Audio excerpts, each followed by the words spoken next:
Welcome, everyone. Welcome to the Business Spotlight interview series. And today we have Neil Carter joining us, the MD of Ignis.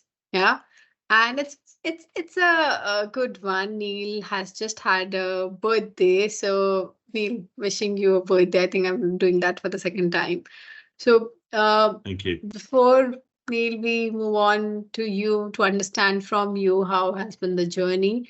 But just want to share with the viewers what Ignis is all about, and it's in your great hands that it's growing exponentially. So Ignis is all about electronics design and software development firm, yeah, and everything related to IoT and electronics. Is that Neil? Is that right, Neil? Pretty much Yeah. anything to do with electronics and designing electronic products. Wonderful. So Neil, let's talk about you. How has been your journey? Tell us about you and your business. So I guess with me, I started as an electronics engineer many, many years ago.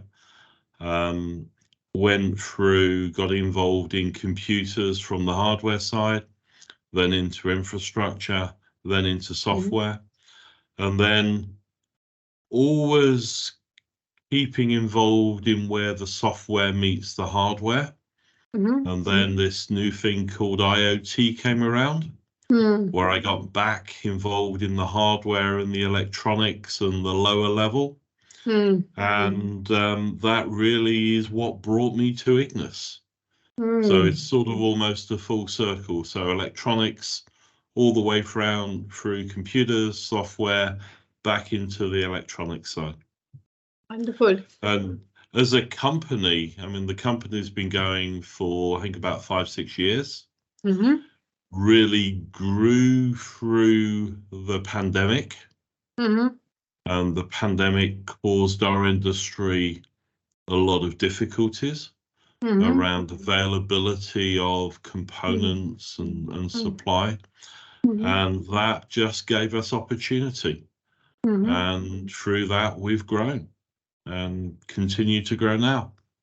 That's so lovely. That's so good to hear. Sunil, you've shared the entire circle. What was I mean, you've become the MD now. So I believe the company was started by someone else. But what inspired you? What got you to that level where you thought, okay, this is it, and now you wanted to take Ignis to a different level now. So I guess it wasn't one thing, and it certainly wasn't by design. Our lives are a series of decisions for right and wrong. Um, but I guess really the opportunity to get back to what I first loved, which is electronics, Mm. and the opportunity to work with a group of very, very talented engineers and to look after and give direction to those engineers and give them a place where they can excel. And that really is what Ignis is about. Mm. And definitely, and even behind you we can see, and I was just reading, uh Ignis is the company which has been back to back. It's almost like 3 years now back to back. You've got the Electra Design of the Year award, starting from 2021, 22, 23. Wow, what a massive achievement. So if you look back, what do you attribute your growth to? I think the growth is really down to our engineers.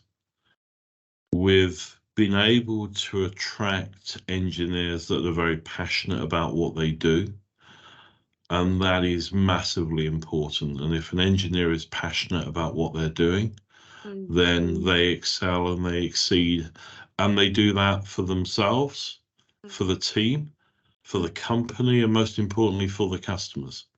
So Mm. my guys love what they do. They love working with our customers and love doing their very best for them. Mm. And that's just a great place to be. That's so lovely. I can feel that there's so much passion, not just your engineers, but you yourself, which is like flowing down across the organization. And when I speak to business owners, this most of the time it's a big challenge, how to get the team, because really you can't grow the business until you grow the team, and the team grows the business. Yeah. So I Absolutely. want to ask you what sort of qualities you look at when you're hiring, or how do you create that positive environment, workplace where your team thrives. So I guess the thing that has driven that is us trying to find our voice, Mm, trying to find how we talk as a company to mm, people. And that's been very, very important. And if you understand your voice, mm, the nature that you have in the way that you talk to your customers, your suppliers, and your staff, then that helps attract the right people. mm, So we've tried to have a voice that is interesting, which is fun, which is mm, not boring engineers, mm, and that's helped attract the mm, staff, and it's given the staff a feeling of belonging. mm, mm. Yeah, it's quite exciting actually. Then the work does not look like seems like work. It's more fun and exciting. Yeah, we give away Lego because we love Lego. Oh yeah. And most of our customers love Lego. So Mhm. let's give away Lego. That's part of our voice. We did a video just before Christmas that was a suggestion of one of the engineers. Mm, And what we were finding is that a lot of our competitors were mm, copying us and they were giving away Lego, and that's great. So one of the engineers just said, well, why don't we up the ante? If they want to copy what we do, let's give them something to copy. mm. And he basically walked behind one of the guys talking while breathing fire.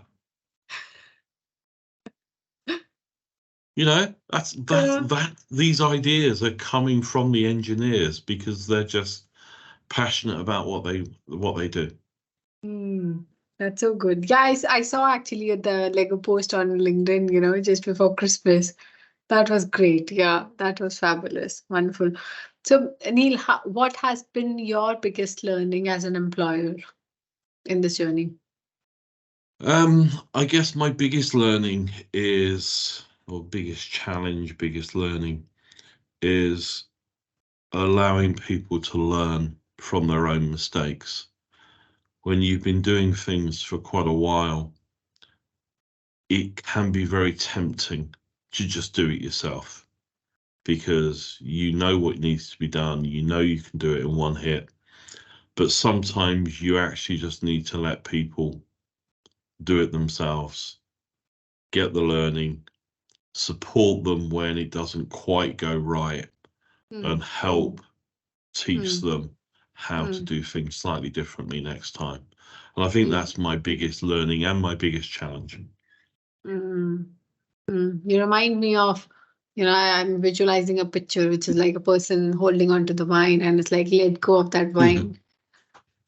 Yeah. And yeah, is that the similar thing? Because I see a lot of business owners there, and when they start doing it, it's massive. It's such a relief. Yeah. And particularly being an engineer, um, when somebody's doing an interesting project or playing with some new technology, it's so difficult to actually take that step back, Yeah. not get involved, Mm, not front this, mm, not, drive the technology, drive a project, but to be mm, able to just stand back and let mm, the engineers that you're employing to do that do what they're, they're designed mm, to do. mm. That's tremendous. That's tremendous. So you said this is your challenge as well. When I speak to a lot of business owners, either of their challenges fall in either its team, its time, its money. Yeah. Mhm. So by the sound of it, this your challenge somewhere falls into the team sort of a category. Would you agree with that? Yeah, I think so. I mean, we're fortunate that there is quite a bit of work out there in our space. The challenge is finding the work at the time when somebody wants the work done. But there is always people looking for design work to be done, whether that's existing customers, new customers that are big, small, startups. There's always work, so that's great. Mm, The real challenge is building and growing the team. mm, That's my mm, biggest challenge always. Getting the mm, right people, getting people that are going to fit and going to stay. mm, Because bringing an engineer in is mm, not easy. mm, It's expensive, both in mm, terms of cost, mm, but also in terms of time, mm, and also the investment that you make in mm, engineers, in mm, bringing them into the company, into the culture, mm. is a big investment. Absolutely, absolutely. And then this is what we were discussing, that you grow the business by growing the team, and they in turn grow the business. Absolutely. The we don't lose people because of our team, our culture. You Mm, know, if people leave, it's because something's happening in their life, partner moved to mm, somewhere else or something like mm, that. You mm, know, building a team mm, which is working for the rest of the team and the company, mm, genuinely doing that is mm, the challenge, but it's also the thing that gives most satisfaction. mm. Absolutely. It's a good to hear that you spend so much time and you're consciously making that effort. So I want to understand, Neil, I'm sure this would not have been very easy in terms of when it comes to your personal life. So how do you manage the demands of your personal life and running such an awarded business? So, I mean, I guess I'm lucky. I've got a very supportive family. My children have obviously left home. My wife is very supportive. Um, but equally, when I employ an engineer, I'm actually employing their family. Mm, Yeah, their wife and kids mm, are part of that contract, if you mm, like. And mm, my wife's the same. My mm, wife is part of my contract, mm, with the company. She's invested in what we do. mm, Sometimes she comes in. mm, Um, she was in before Christmas helping build a Lego sign that we're putting up on the wall. But that's really important to understand that you're not employing an individual. You are mm, employing a family. mm. By the sound of it, by the sound of it, Neil, it feels as if you're that one big, strong family. I think it seems that you're very high on the cultures and values laid down. Absolutely. And we're sort of fortunate that because of the nature of the people we bring in, they tend to be on their sort of second or third role. So very Mm, often they've left university, they've gone to one of the big companies, mm, they've realized that the culture of that company is not really favoring the engineer. The mm, engineer is just somebody to do some work, yeah. and that's not who we are. So Mm, by the time they look for something else and something refreshing, when they come to us, they feel that they've actually made that final move. mm, You know, um, one of the things we do when somebody starts is everybody introduces themselves to that person. And a little while ago, somebody referred to the sort of difficulties that they'd had previously in companies, and that they felt that they found their tribe. And that's definitely something that has struck a chord with a lot of the engineers. Yeah. You know, they feel at home, they feel that they can share. They don't have issues sharing if they're having difficulty. You know, they may have emotional difficulties or problems around diversity or something like that, and they feel that they're in that safe place. I really love that, what you said, find a tribe. I think it's so good, and this has so much massive value. So Yeah, and it certainly wasn't from me, it wasn't my words, but it has stuck with a lot of people. yeah, no, definitely. I think this is worth putting it somewhere, this is where you find your tribe. So, Neil, looking at yourself, this is my favorite question when I ask people, what advice would they give to their younger self? I guess not try and plan things out too far. What will happen will happen. And if you try and plan and it doesn't happen, you're going to end up disappointed. Just, decisions are made, carry them through, do them for your best, and, carry on. That's really what you need to do. And eventually you will find something that's right for you. And that would be my advice. Nobody plans to do what they end up doing. It's not how it works. The world changes, technology changes. Someone, somewhere. So what? Move on. Yeah. Yeah. No, fabulous. Neil, what's the vision for Ignis? What's the vision for future? So we are very much growing. We're looking to increase the size of our premises. We're looking to eventually double the number of engineers. Wonderful. But then we probably don't want to go too much further than that, because we don't want to change the DNA that makes us.